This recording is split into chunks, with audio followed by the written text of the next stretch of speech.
کیوں؟ بسم اللہ الرحمن الرحیم، بلا کے ساتھ عامر شیخ حاضر ہے آپ کی خدمت میں، اور آج ہم بات کریں گے جو بہت ہی ہارٹ ایشو اس وقت کراچی میں ایک تاجر ہے،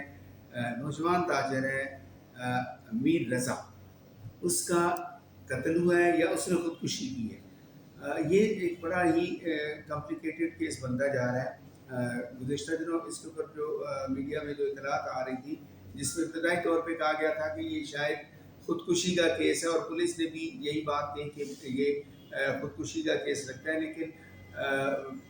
ان کے اہل خانہ کی جانب سے احتجاج اور ان کے والد کی جانب سے مسلسل اس بات کا دعویٰ کہ اس نے خودکشی نہیں کی بلکہ اسے قتل کیا گیا، اس کی تحقیقات ہونی چاہیے۔ جس کے بعد ایک ہم دیکھتے ہیں کہ ایک احتجاج بھی ہوتا ہے بادر آباد پر، اور اس کے بعد جو ہے نا وہ ایک انکوائری کمیٹی تشکیل دی جاتی ہے، جو اس کے بعد فیصلہ ہوتا ہے کہ ان کی جو علی رضا کی جو قبر ہے اس کی قبر کشائی کی جائے، اور تمام جو ہے نا پہلوؤں کا جائزہ لیا جائے۔ جو مختلف سوالات جنم لے رہے تھے، وہ 14 سوالات تھے جس کے جواب آنا ضروری تھے، لیکن اس کے بغیر ان کو تدفین کر دی گئی، اور یہ اس معاملے پر اگرچہ وہ تدفین ہو چکی تھی، لیکن اس کے باوجود اس پر احتجاج جاری رہا، اور اب یہ جو قبر کشائی کی گئی اس کے بعد جو پوسٹ مارٹم کیا گیا تو اس کی ابھی ابتدائی رپورٹ سامنے آئی ہے، اور اس میں بڑے ہی حیرت انگیز انکشافات ہمیں سننے کو مل رہے ہیں، جو ابھی سامنے آ رہے ہیں، میڈیا کے تھرو بھی آ رہے ہیں اور اس رپورٹ کے تھرو بھی آئے۔ اور سب سے پہلی بات یہ ہے کہ اس میں ایک بہت اہم بات یہ سامنے آئی کہ میر رضا کو جو ہے وہ جو گولی ہے وہ پیچھے سے ماری گئی۔ اب وہ پیچھے سے گولی مارنے کا مقصد کیا ہے کہ کیا جو پیچھے سے اگر گولی ماریں گے تو وہ آگے سے سینہ پھاڑ کے باہر نکلے گی؟ تو اب ہم یہ دیکھتے ہیں کہ پیچھے سے گولی مار کے کیسے خودکشی کرتے ہیں۔ اب یہ کوئی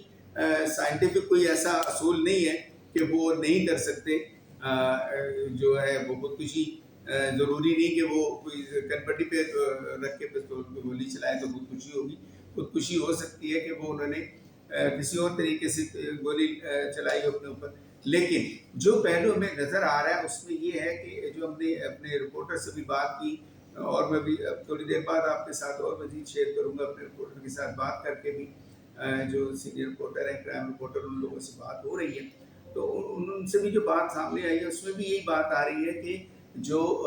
میر رضا ہے اس پر نہ صرف اسے پیچھے سے گولی ماری گئی بلکہ اس کے جسم پر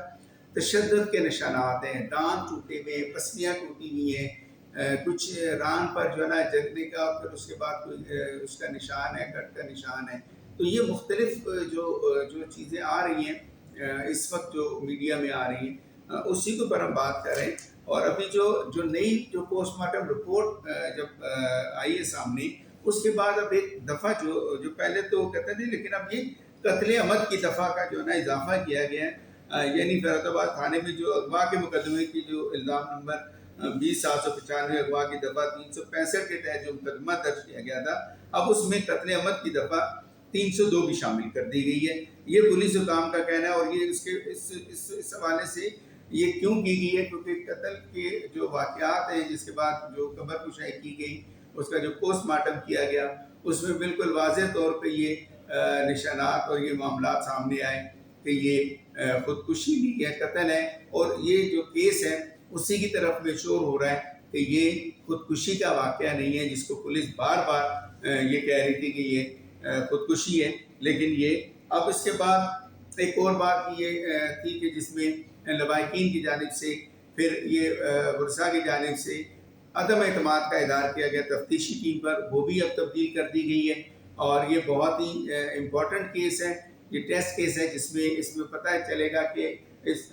میر رضا کو، اس نوجوان تاجر کو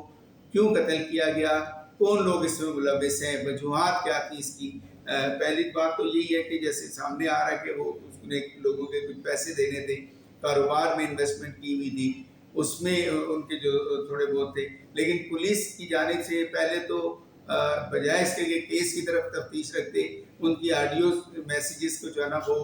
سامنے لایا گیا۔ پھر ان کے والد کے بھی کچھ مہینے پہلے کچھ آڈیو میسیجز تھے، وہ بھی سامنے لائے گئے، بجائے کہ وہ قتل کی تفتیش کرتے، وہ اس طریقے سے چیزوں کو، یہ ان کے جو جبران ناصر ہیں، وکیل ہیں ان کے، میر رضا کے والد ہیں، جو وکیل کے انہوں نے یہ انکشافات کیے کہ بجائے اس کے کہ وہ تحقیقات کرتے، قتل کی تحقیقات کرتے، ملزموں کو ڈھونڈتے، وہ آڈیو میسیجز ڈھونڈنے میں لگ گئی پولیس. تو اب یہ کیا کسی کو بچانے کی کوشش ہے یا اس میں کیا معاملات ہیں؟ میں نے جیسے بھی پوسٹ مارٹم کا ذکر کیا، پوسٹ مارٹم رپورٹ کے اندر یہ بالکل واضح طور پہ جو ان کو بتایا گیا کہ فرانزک ٹیم کو تمام 14 پوائنٹس کے جوابات مل گئے. 8 رکنی میڈیکل بورڈ کی جانب سے یہ رپورٹ تیار کی گئی ہے. اس میں 17 سیمپلز کو محفوظ کیا گیا ہے، جس میں ایک بات یہ سامنے آئی ہے کہ جو اس کے گولی کا نشان تھا وہ پیچھے سے ہے، سامنے سے گولی نہیں ہے یا کلپٹ پہ گولی نہیں ہے. اس کے علاوہ جو گفتگو ہوئی ہے جو ان کے جو وکیل نے کی ہے، ان کے وکیل نے بڑا انکشاف کیا ہے کہ یہ جو معاملات جو تھا، یہ معاملہ جو ان کے والدین یا ان کی آڈیو میسیجز کی طرف رپورٹ کیا جا رہا ہے، بجائے اس کے کہ قاتل کو پکڑا جائے جو بھی اس میں قتل میں ملوث ہے. ابھی جو نئی تفتیشی ٹیم ہے اس کو لازمی بات ہے یہ ٹاسک دیا گیا ہوگا. اب ہم بات کریں گے ابھی تھوڑی دیر میں کچھ لوگوں سے بھی کہ آخر اس کی کیا وجہ ہے کہ بجائے اس کے کہ وہ ایک قتل جو نظر آ رہا ہے بظاہر اس کو خودکشی کا رنگ دینے کی کوشش کی جا رہی تھی. کیا پولیس اپنی ذمہ داریوں سے جان چھڑا رہی تھی یا کوئی اور اس کے پیچھے بھی کوئی بڑے لوگ اس میں ملوث ہیں یا کوئی ایسی جو ہم کہہ سکتے ہیں کہ کوئی بااثر شخصیات ملوث ہیں. اور یہ بھی کل جیسے عمران سے بات کر رہے تھے کہ اسی مقام پر کوئی 3 قتل ہو چکے ہیں اور وہی ڈیڈ باڈی ان کی ملتی ہے. یہ اس طرح کی باتیں کل انہوں نے کی ہیں. اس پر جو میں مزید بھی بات کروں گا. فی الحال مجھے اجازت دیجیے. اللہ